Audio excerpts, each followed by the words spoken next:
नमस्कार दोस्तों, मेरा नाम है अमित। स्वागत है आप सबका डिफेंस डिकोड पे। और इस वीडियो में हम बात करने वाले हैं आईआईटी कानपुर द्वारा डेवलप किए गए कुछ स्टेल्थ मटेरियल के बारे में, जो कि आपके डिफेंस एसेट को एक स्टेल्थ कैपेबिलिटी या फिर यूं कह लो लो ऑब्जर्वेबल कैपेबिलिटी देगा। तो इसके बारे में हम बात करने वाले हैं। स्टेल्थ को लेकर हम सभी जानते हैं कि स्टेल्थ कई तरह के होते हैं। पहला स्टेल्थ हो गया कि दुश्मन के रेडार आपको ढूंढ रहे हैं तो उससे बचने के लिए। दूसरा हो जाता है आपका आईआर स्टेल्थ, यानी कि आपके जो भी हीट सिग्नेचर है उसको लेकर अगर आपका दुश्मन आपको ढूंढ रहा है उससे बचना। तीसरा आपका हो जाता है अकॉस्टिक स्टेल्थ, मतलब आपके सिस्टम की जो नॉइज है उसको आप रिड्यूस कर दो। और जो आपका अगला है वो है विजुअल स्टेल्थ, यानी कि विजुअली आप दिखो ना, कैमोफ्लेज कर लो अपने आप को, या फिर कोई भी ऐसी तकनीक अपनाओ जिससे कि जो कि विजुअल स्टेल्थ है वो आपको मिल जाए। तो ये कुछ तरह के स्टेल्थ होते हैं और इन्हीं को लेकर कुछ तकनीक हैं जो कि आईआईटी कानपुर ने बनाए हुए हैं, उनके बारे में हम बात करने वाले हैं। इनके पहले तकनीक के बारे में बात करते हो तो वो है आरसीएस रिडक्शन, या फिर रेडार स्टेल्थ को कंट्रोल करने के लिए जो एक तकनीक है वो इन्होंने डेवलप की हुई है।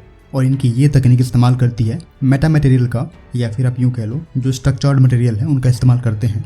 इस तरह के मटेरियल को आप कई सारे डिफेंस इक्विपमेंट पे इनकॉर्पोरेट कर सकते हो, चाहे वो टैंक हो, फाइटर जेट हो, मिसाइल हो। तो इन सभी तरह के एप्लीकेशन में जा सकता है। टेक्निक की बात करोगे, जैसा कि हम सभी जानते हैं कि जो भी रडार होते हैं वो ऑपरेट करते हैं 1 से 18 गीगाहर्ट्ज के बीच में, जिससे आपको बचना होता है।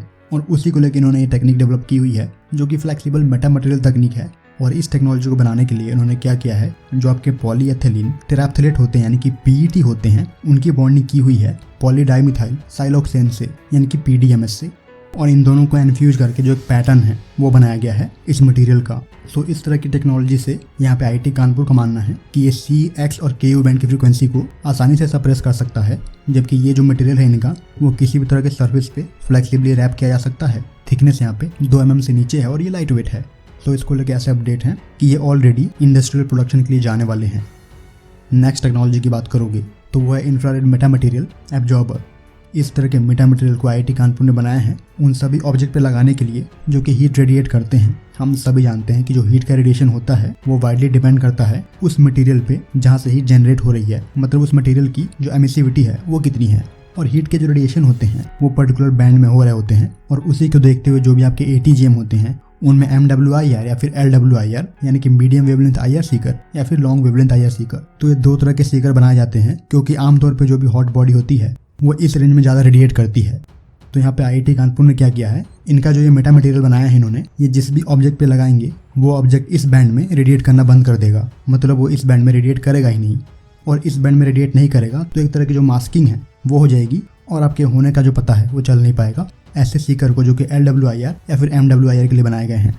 वहीं पे इसी के एक्सटेंशन में एक और मटेरियल बनाया गया आईआईटी के द्वारा जो कि इलेक्ट्रिकली कंट्रोल किया जा सकता है। मतलब अगर इस मटेरियल को आपने अपने ऑब्जेक्ट के या फिर डिफेंस इक्विपमेंट के सरफेस पे लगा दिया तो वहाँ पे आप इलेक्ट्रिकली कंट्रोल कर पाओगे कि जिस भी बैंड में आप चाहते हो एमिसिविटी हो आप उस बैंड में कर पाओगे उस मटेरियल का इस्तेमाल करके।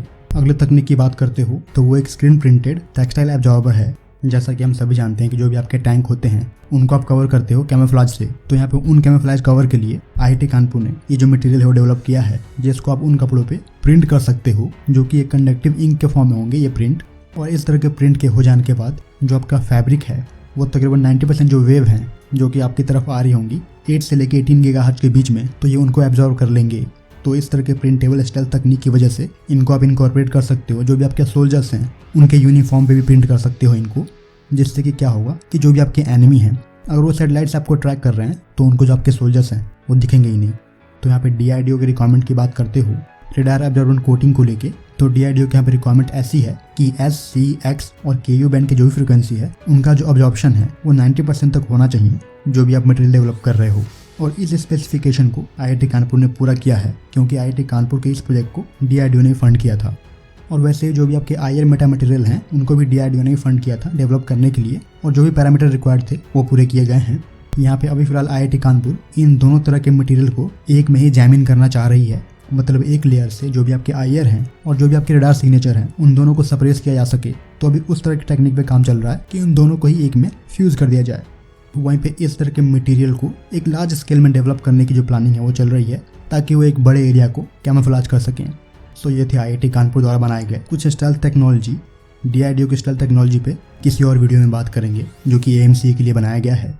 फिलहाल इस वीडियो में इतना ही। जय हिंद।